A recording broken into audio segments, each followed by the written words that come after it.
Explain the difference between rotational and irrotational flow.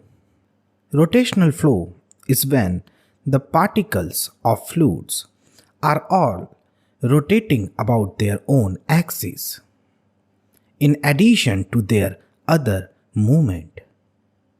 Irrotational flow is when the individual particles are not rotating around their axis.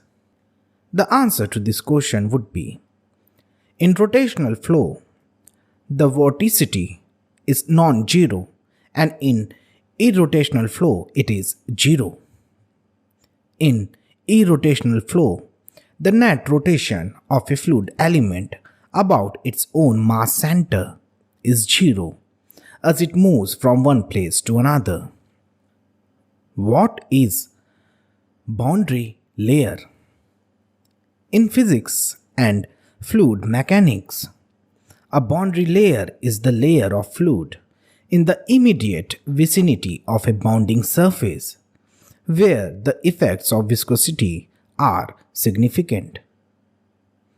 The answer to this question would be: boundary layer is the fluid layer in the neighborhood of a solid boundary where the effect of fluid friction are predominant. What is the difference between path line and streamline?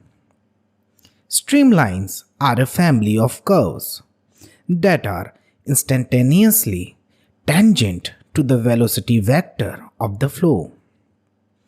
This shows the direction in which a massless fluid element will travel at any point in time, whereas path lines are the trajectories that individual fluid particles flow. The answer to this question would be: a path line is a curve traced by a single fluid particle during its motion.